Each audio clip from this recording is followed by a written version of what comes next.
But there's something called the drama triangle, and I teach that, and I think it's really useful for people to know and recognise whether they slip into what is called the rescuer. And the rescuer is someone who wants to rescue the victim being the patient potentially. And if you are a rescuer, what you typically do is you want to do everything for that person. You want to make it better for them. You want to be the answer to everything. It's like if someone has a problem, you're like, pick me. I've got the answer to that. I can help you. And you're I feel like I'm having my horoscope read here. Oh, do you? And you feel like you can fix everything for them, and you want to be the person that fixes everything for them, but really it's not your job to fix everything for them. And if you're slipping into rescuing, which I think there's a lot of people in healthcare that come from a rescuer kind of mentality. That's why we go into it, surely, because partly, we want to help people, admittedly in physical therapy. Yes. In our case. But it's not healthy though to rescue.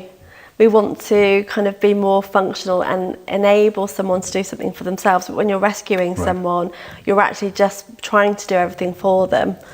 And that just means that the person, the victim, starts to lean on you. They don't take responsibility. They're allowed to get into poor cycles of functioning because you can still fix every problem they bring to you. You're still trying to fix every little issue that they have.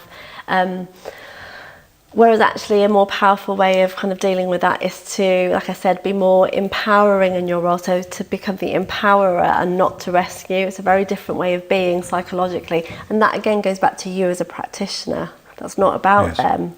It's about being boundaried in your practice and knowing that you will not be there to rescue someone when they present to you.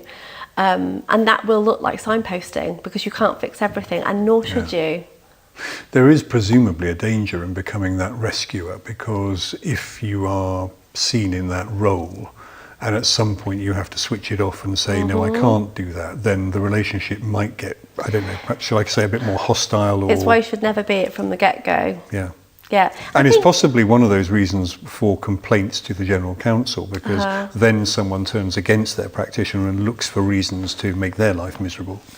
Yeah, we haven't got long enough to go into the really deep, juicy parts of the rescuer. But I mean, you know, if you do that, what can happen is those rescuers, you can end up being a little bit of a martyr when you're a rescuer because you've helped everyone and I do everything to help everybody. But then you get this cut-off point and then you really cut someone off.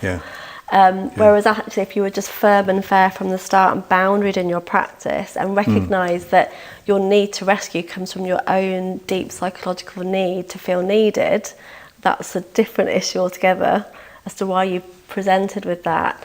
Well, my wife Claire will be chuckling away while you say all this, because she'll be saying, well, I hope he's listening to all this. Do you need to have a chat, Steve? I think that. I'm sorry you're all having to sit through my counselling session here with Serena.